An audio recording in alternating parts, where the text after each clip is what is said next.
Good morning, net builders.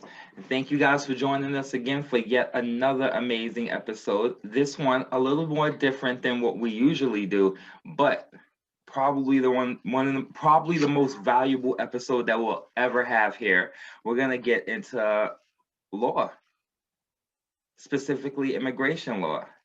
And we have Tamina Watson here today in Seattle, and she is going to help us understand a lot of the difficult questions that we have, so we're not just doing what we think should be done because Google told us to.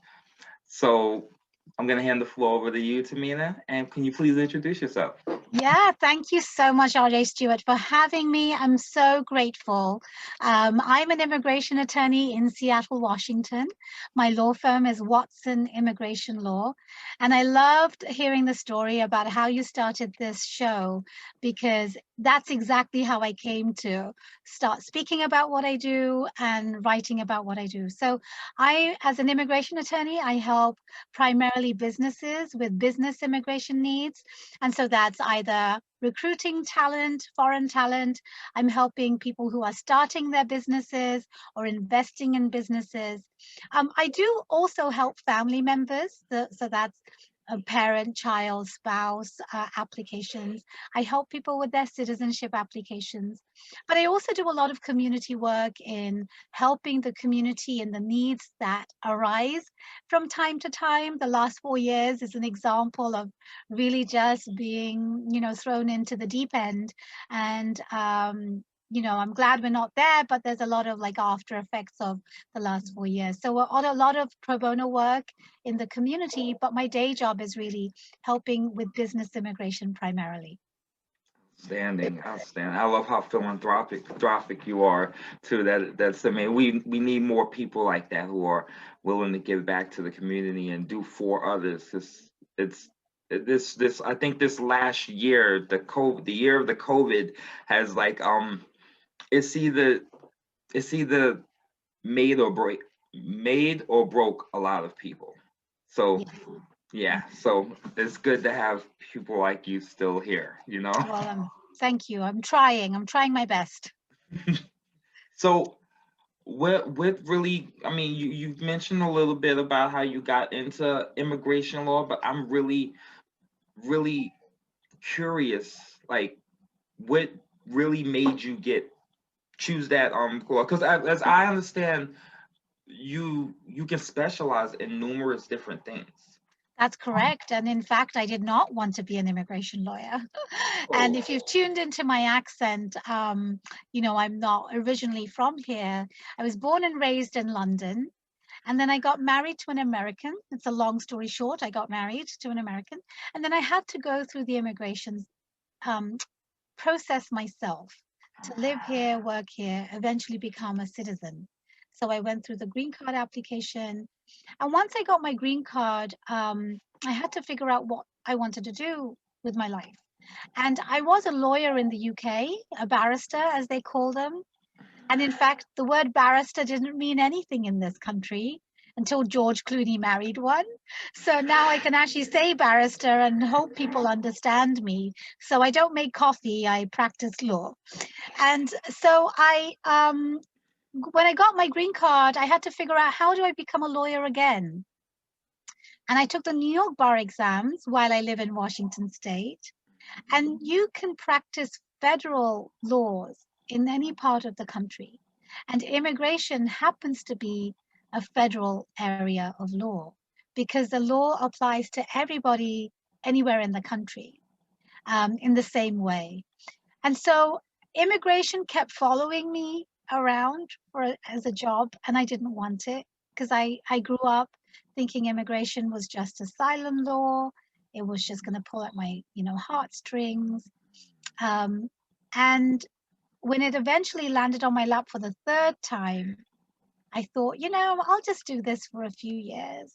And then I'll wave in to Washington State, and then I'll do whatever I want. And at the time, I thought it would be litigation. But day one of immigration, I loved it. I had no idea it could be so much more than just asylum. And in fact, I don't practice asylum law much at all. I filed, a good number of them, but only for the cases that I really pick and choose. But really realized that I'm good at business immigration law. When you run your own business, you understand all the pain points that come with running a business. You have to pay your taxes on time. You need your license renewed on time. You need an entity. You have to do payroll. You have to think about how to get those cases, or the business and the marketing and the HR. And what I realized is my clients who are coming to me, who are running their own businesses and needed to find the talent, I could relate to them in a way that was much more effective than other people. And that's how I fell into it.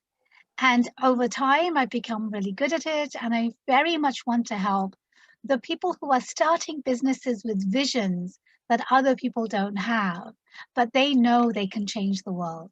And so that really led to writing about that issue a lot, blogging about it, and eventually writing a book about it.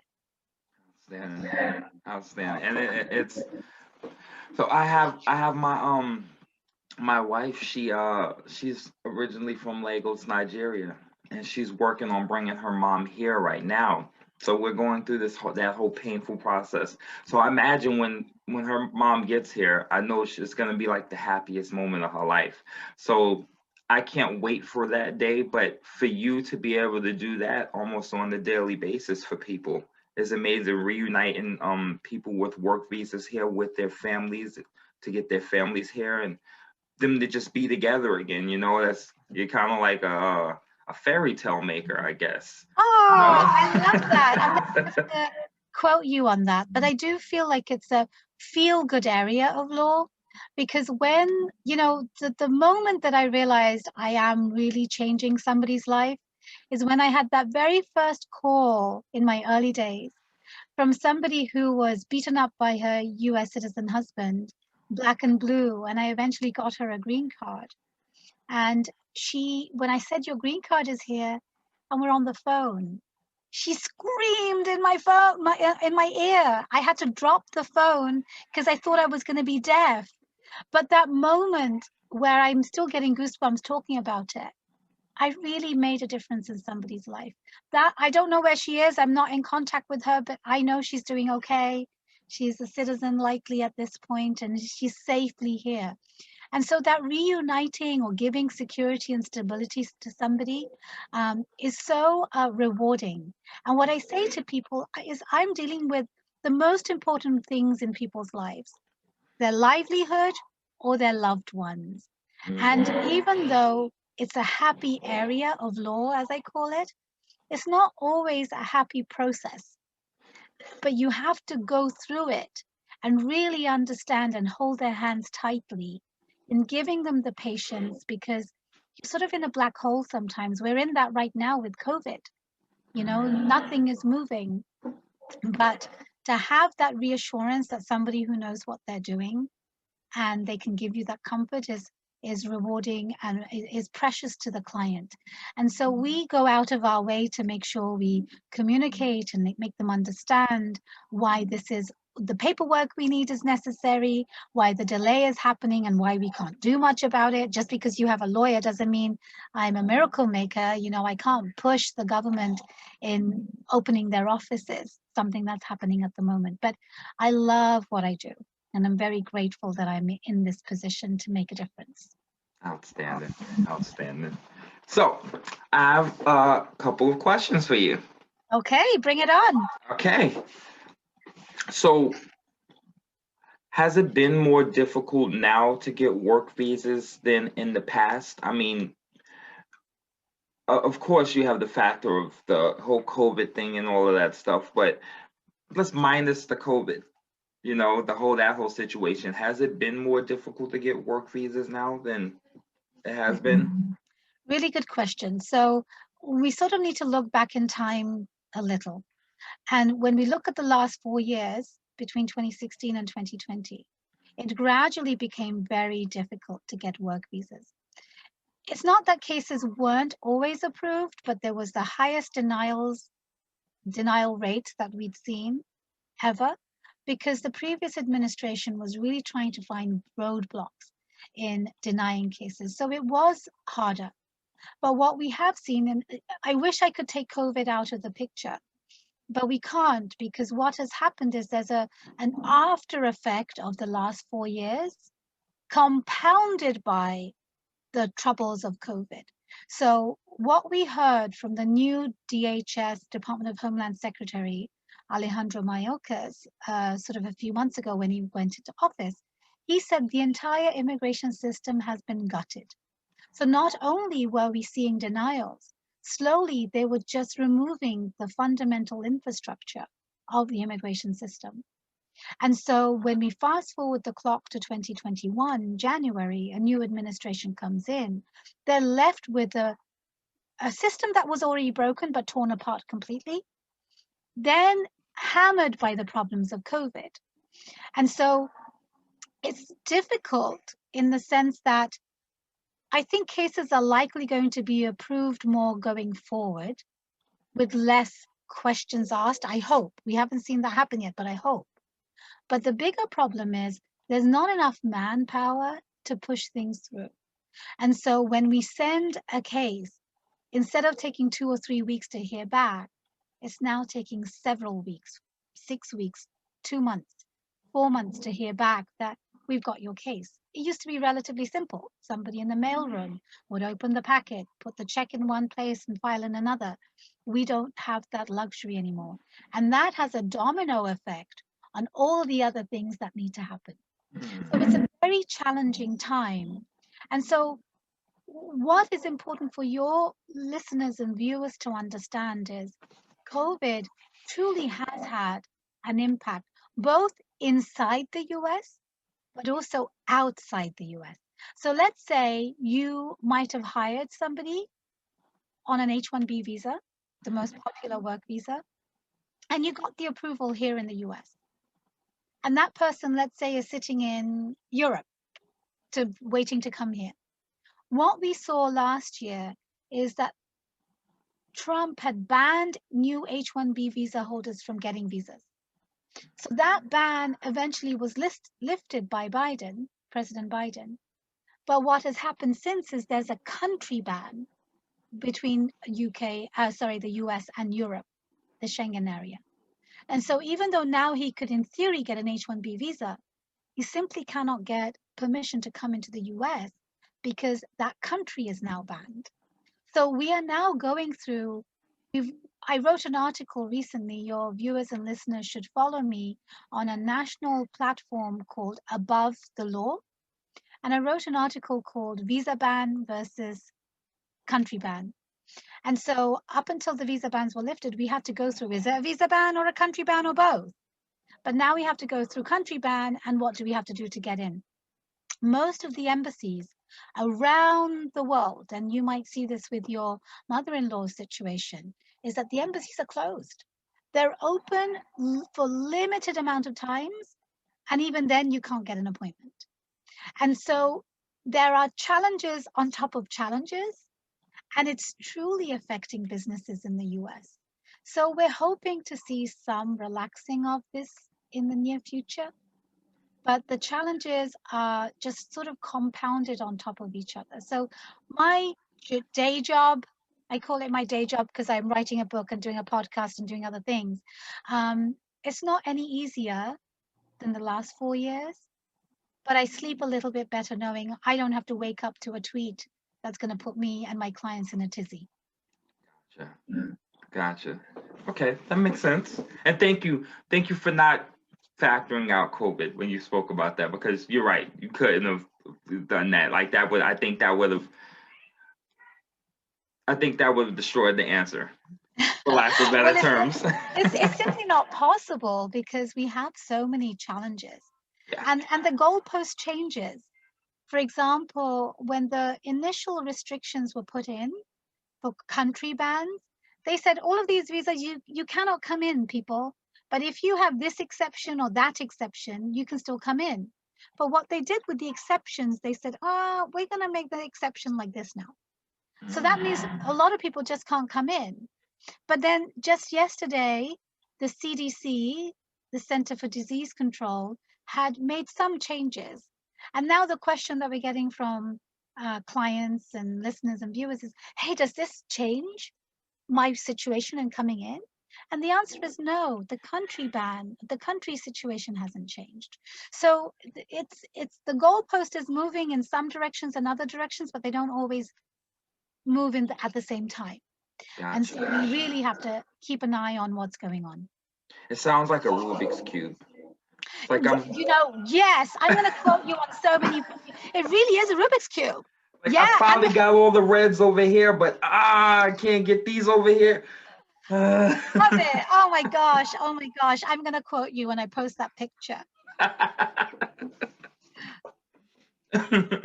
Okay, so for the people that are here with their H1s, and you have them here right now, are for businesses, are audits more frequent, for H1s and I9s now? Like, is it more frequent now here? That's a really good question. And not a lot of people have asked me that. And just so your viewers and my listeners can all understand, the I-9 is a form that is compulsory to fill out for businesses who are employing people. And they've got to do it for everybody, no matter what. But when you're hiring somebody, you've got to, as part of that process, check their identification and their work status. And so that's what the I-9 is. And then often the Department of Labor or the government, the USCIS, they could come and try to do an I-9 audit. And I haven't heard of a lot of audits recently. And what the audit means, just so your listeners can understand, it means that the government will come into your business and say, hey, we want to check your I-9 files. Thank you very much. And then you have 3 days to respond. And you only have 3 days to really get everything in order. And that means that all the boxes are checked and your paperwork is in order, and every little thing that is wrong, you will be fined for those. But if you have hired somebody knowingly that they do not have permission to work, that's when you as a business owner could actually get into trouble. It could be higher fines, there could be criminal implications too. It can go, quite down the road. I haven't heard of any I-9 audits recently. It doesn't mean it's not happening, but it's likely less frequent at the moment simply because COVID. Because this is something where the agent has to come to your office, Mm. look, but people are working remotely. Even if you have a business, you're not necessarily in your office. And so there are challenges of you coming into the office and doing the paperwork and the agent coming into your office. So I don't know if they're as frequent at the moment. But what I will say is, if you do, make sure that your I-9 process is squeaky clean, because once you have that call and that audit request, you really don't have a lot of time. So self-auditing is a good practice to have. Gotcha. Now, is that self-auditing? Is that usually a service that is offered, that you could hire someone to come in and, do a pre-audit just in case that situation arises? Yeah, that's a really good question. Some lawyers do offer that. Where you sort of go in and look at all. I mean, I've done it for some of my existing clients, where we sort of go in and say, well, let's look at this and look at that, and let's see what we can fix and what have you. But yes, it's good practice. What happens with those forms also is there's a timeline in which you must fill out those things. So if you are a business owner, you should definitely understand the timelines in which you must complete those forms. Because even if you do a self-audit 3 years later with that employee, it's your comfort level, but that could still put you in trouble, that you didn't check their identification, like, until 2 years later. That's going to put you in trouble. So it's really important and USCIS, the Immigration Service, and they have, I-9 information. The instructions, are not terribly difficult to understand. So just make your own checklist. Make your own checklist that I've got to do this and got to do this and got to do this. And then once you have a system, you don't necessarily need to do an audit of yourself. So it's about maintaining starting something well. But if you do need to do that, yes, find yourself somebody to help you, or you could do it on your own. Figure out these are the 5 files out of my 200 that need help. Let's go and talk to a lawyer about those 5 files. What do I do? Okay. Okay. Great advice, actually. Thank you. Very, very great advice. You're welcome. Um, Yes. Yeah, well, it's a question that not a lot of people ask me. I'm so glad you asked that. well, I'm trying to think from a business person's point of view. I'm a single member LLC, so I don't have to worry about hiring. But these these podcasts, like we talked about earlier, they're not necessarily for me, but I love getting the knowledge. But there's people out there that never thought to answer that question, or are probably digging a hole right now that they don't Yeah. even know that they're digging. But maybe what you just said just triggered something in their head, like, oh man, maybe I should do self audits, or you know, Yeah. they Yeah. could be one day from getting a message from an auditor right now, and the information you just provided just gave them a heads up of what to fix. Yeah, well, listeners, if you benefit, let RJ Stewart know, because I think it'll be interesting to see how many people didn't know about this, and so that you can have that data to, share as necessary, or just know that this is something that maybe I should even talk about more, because I really don't. I appreciate it a bunch. So on a in a in a perfect world, what does the process of becoming a citizen look like? In a perfect world, and let's take your mother-in-law as an example. Let's say she actually gets here. You've definitely gone through challenges yourself. You probably had to fill out a lot of forms. You had to figure out where to file it, how much money to pay them, was the check written out properly, all of these things. I've seen trouble with, different people. And then you've probably waited a long time to even get an initial approval.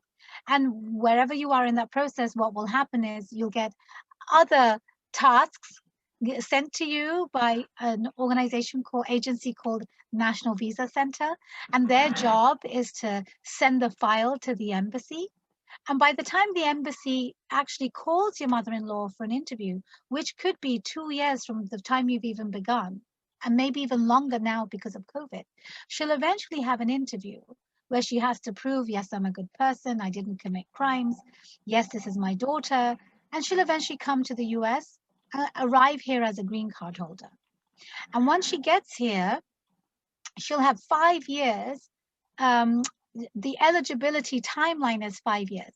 So if you have been a green card holder for 5 years or more, for most people, then you can apply for citizenship, fill out another form, pay more money, and wait a significant amount of time. Right now, it's more than 2 years to have an interview where you will pledge an oath to America, but also answer some civic questions. Who's the president? And there's 100 questions you have to learn, but only get 6 right. And then somebody becomes a citizen. Now, if you get a green card through most means, it's a 5-year timeline. But if you get a green card through marriage to a US citizen, then that timeline is reduced to 3 years. If you get a green card through marriage and then you continue to be married, at the end of 3 years, you can apply for citizenship. At that point, you have to prove that you've continued to be married and it's a bona fide relationship on top of the other things. And so that's the only criteria as category of people for 3 years. Everybody else, whether you get a green card through asylum or work or parent or child or whatever, it's a 5-year timeline. Perfect. Thank you for breaking that down for me. I've always that was probably more for me than everyone else. Sorry, guys, I'm being selfish today, but I really wanted to know that. So. Oh, I'm so glad you said that. The thing is that anything that you and I want to know, chances are most people want to know. And so I listen to so many podcasts, but I always hear that if you're listening to this message is for you too, And so I'm so glad you're asking these very important questions. Definitely. So I do a lot of coding, a lot of computer coding, and I can type down 5,000 lines and go and click the button to run the program. Then I get an error. And after going through these 5,000 lines, the process is called debugging. Going through these 5,000 lines, I'll find out that the whole program of 5,000 lines is ruined now because of a comma misplaced. And then, that's about 6 hours of doing this to figure out that this comma is ruining everything. I want to know, I think my question, I say that to ask this. In the process of citizenship, is there anything to stop you if you make a mistake in step 2? Can you get to step 5, or do they stop you at step 2? Does that make Well, sense? I'm sitting here thinking, wow, you're asking some amazing questions that people have not asked me before. The answer is sometimes you can't go back. And you often don't know the mistake has happened at step 2 until you got to step 7. Oh man. And when you've got that far and this problem has occurred, you can't go back in time. The most common situation in which this problem happens is when somebody is out of their immigration status. So let's say you are in the US and you had a visa, let's say to work, okay? And suddenly your visa permit to work has expired and you don't know. Either you didn't pay attention or there was some mistake somewhere and you didn't notice. From that day, let's call it January 1, your work permit had expired, but you didn't know. January 2nd, you continue to work. Nobody knows any different. You continue to work. Suddenly, July 1st, you're like, oh goodness, I now need to, you have to renew your visa. And so you start applying for renewal, and that's when you catch this problem that you have had this 6 months of working without permission. Now you can't go back in time and fix it. But working without permission is a huge no-no. You are now illegally in the US and you have now accumulated or accruing what's called unlawful presence. Now, when you apply for that renewal, the government, unless you have a really good reason, which, most of the time nobody has a good reason, you're not going to get that approved. So at that point, and I'm only talking 6 months at this moment, July 1, the question will be, how do I fix it? In that situation, you could apply to the government and beg for forgiveness. They will likely take another 6 months to look at your case. Now you've got 12 months Oh wow. of presence. This is important because 0 to 6 months of no status means that you can still leave the country and come back. There's no legal bar from you coming back. Somebody may or may not let you in, but legally speaking, you're still allowed to come back. But when you're in the US without status between 6 months and 12 months, and you leave the country, you cannot come back for 3 years. And when you're in the country for 12 months or more without status, inadvertent or knowingly happening, you leave the country, you cannot come back for 10 years. So the immigration reform debate you hear all the time about these 11 million undocumented people is because they had come in without status already, but they let that unlawful status accumulate for 12 months or more. And so when you hear people say, go back to your country, come back legally, they simply cannot legally come back in because legally speaking, they have a big wall that they can't jump across. So the immigration reform debate is about taking down that barrier and creating a pathway so that they can come back legally. So the debate people hear all the time, go back and come back legally, get in line. There's no line. So that's one example of you can't fix it. Now, the 11 million undocumented people, a lot of people knowingly got into that problem, but a lot of people unknowingly get into that problem. And that's when you cannot come and fix it.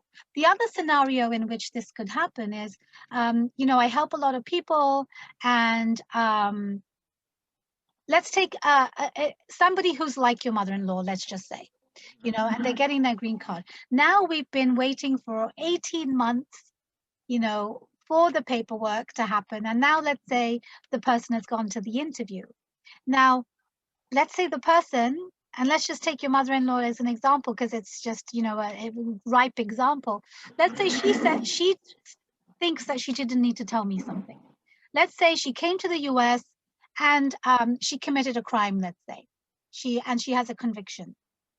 Let's say she didn't tell me about it. Now she's at the interview, and the officers, immigration knows everything. They can find out anything and everything. I have to rely on my clients telling me, but the immigration officer can find out. Now, on the paperwork, I might have said no criminal convictions, because that's a question on the forms. Because she didn't tell me, I asked her, and now there's no penalty for you as a lawyer, right, for that? Most of the time, no. Okay. Sometimes, but I'm signing my life away too, saying I am knowingly, you know, pledging that this is all true to my, you know. So, but I've not seen a lawyer necessarily be, you know, charged with something problematic. There have been some issues, a different story for a different time. But coming back to this story of what would happen to somebody like your mom who goes to the interview, we've said no to the criminal conviction. Now they have the interview, and at the interview, they say, did you shoplift that thing for $10? And the person says, no, I didn't do that. And then they were like, well, here's the paperwork. We know that you committed this crime. Now you cannot go back and turn that clock, or, you know, back, because now two problems have happened. Now she has lied to get an immigration benefit, and she has misrepresented. And now she cannot come back. But it could have been that $10 thing that happened might have not been a problem for getting the green card. Yeah. You know, it could have been like in a conviction in their own country. You have to go through a criminal charge would have a lot of analysis. Is this something that prevents from somebody from coming in? Is this a petty offense, what's called in immigration petty offense, you know, less than 6 months of, you know, charge and just a fine? It's not the end of the world. Or is it, you know, you've killed somebody? Those analysis have to happen, but some of these don't cause problems in a green card. But if you haven't told me, I can't solve it. And now you can't go back in time and fix it. So these, you know, your step 2 problem showing up at step 6 can happen in immigration quite often. Sometimes you can say sorry, most of the times you cannot.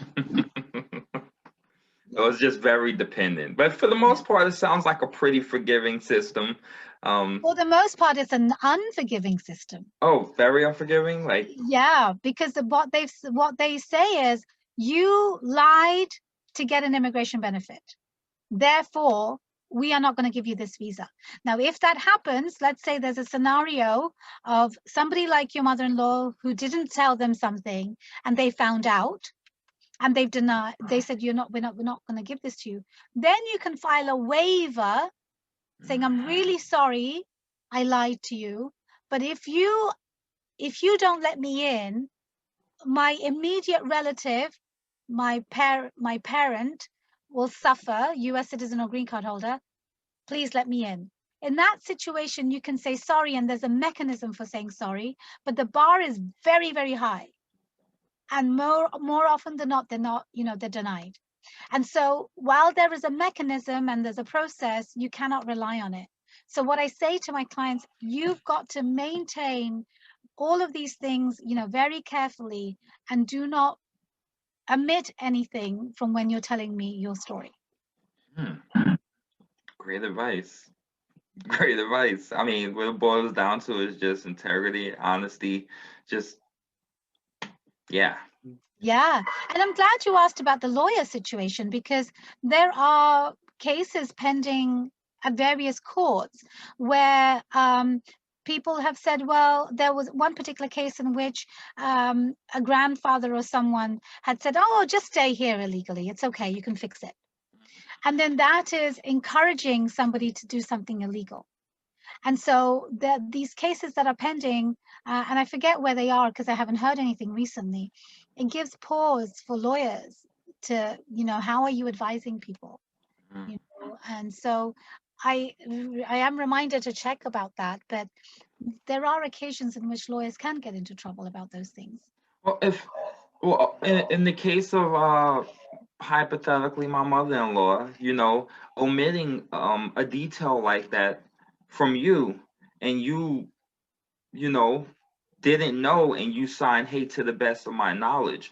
Is there something to protect lawyers, something in place to protect lawyers, because of the fact that, I mean, I'm sure, are you guys able, well, you might be able to, I'm not sure, but are you guys able to actually go and look at records?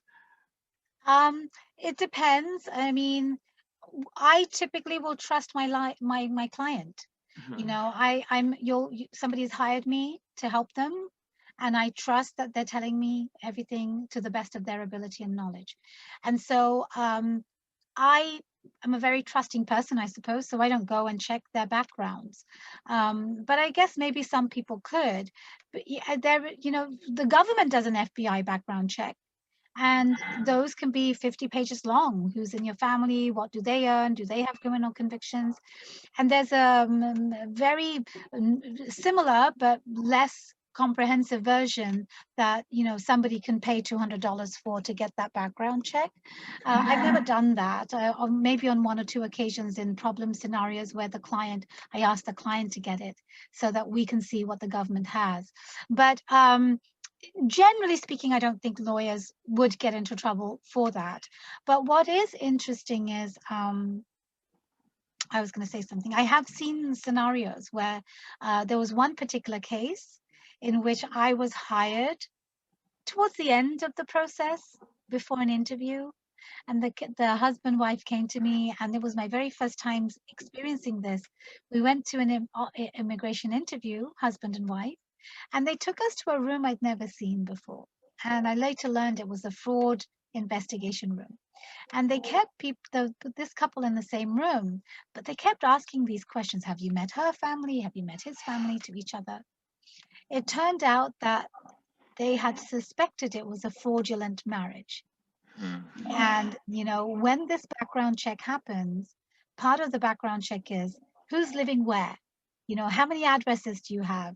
And if you're living at address A for the immigration purposes, and we find address B, but US citizen is living with somebody else, they will start investigating that. Mhm. They also investigate social media to see, are you, pledging to be married? And I used to give this example before same-sex marriages were allowed, but are you, professing husband-wife marriage on paper, and then, having a same-sex partner on social media?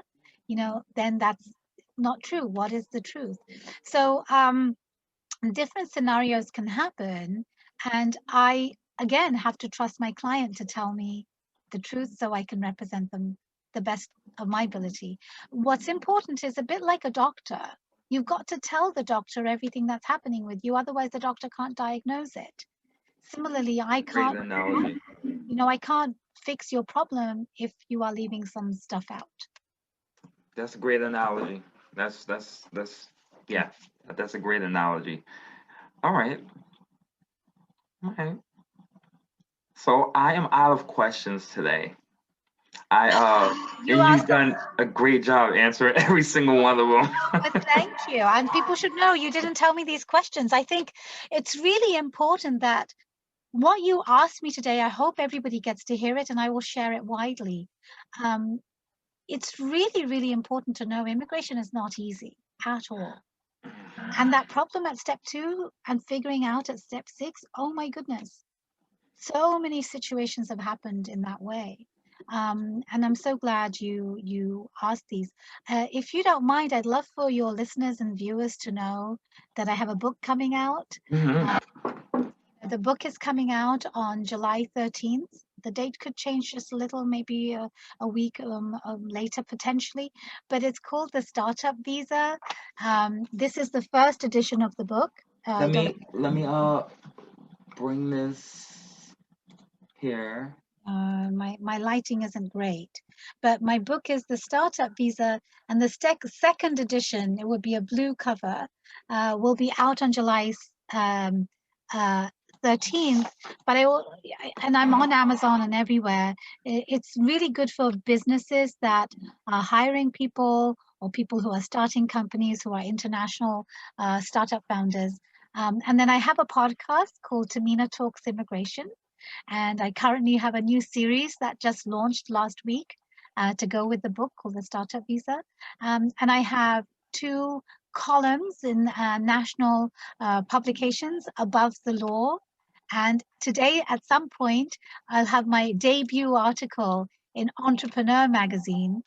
So Wow. I'm really excited about that. It took a long time to get to this stage, so I haven't seen it. I keep refreshing the page, but it will be out. I also have a blog that I maintain on my website at watsonimmigrationlaw.com/blog, so people can find out up-to-date information from there. So thank you so much for having me. I'm really, really grateful. The pleasure is all mine. It's all of the information that you just stated, we will definitely have in the description. So you guys make sure you check the description, and also on netbuilders360.com, you'll also be there too. So they'll be able to check and see all it is. I can't wait for the book to come out. So you guys make sure that you go get it. I can't wait to see it myself. And that what issue are you gonna be in the Entrepreneur magazine? Yeah, I'm an entrepreneur. I'm writing a regular column, and so it's going to come out today sometime. So I'm so grateful you had me on the show today. It's all sort of universe made it work out. Oh, that is great. That is great. All right. So, what should be the biggest takeaway that everyone takes away today? I think for today's conversation, compliance. Make sure that whatever rules and regulation that your business has to abide by, make sure you know what they are. Make sure you have your own checklists and systems. And if it's immigration law, you know where I am. I'd be happy to help. Thank you. And thank you again so much, Tamina, for being on here today. You brought so much value to not only me, my audience, and I can't wait for this episode to air. It's going to be amazing.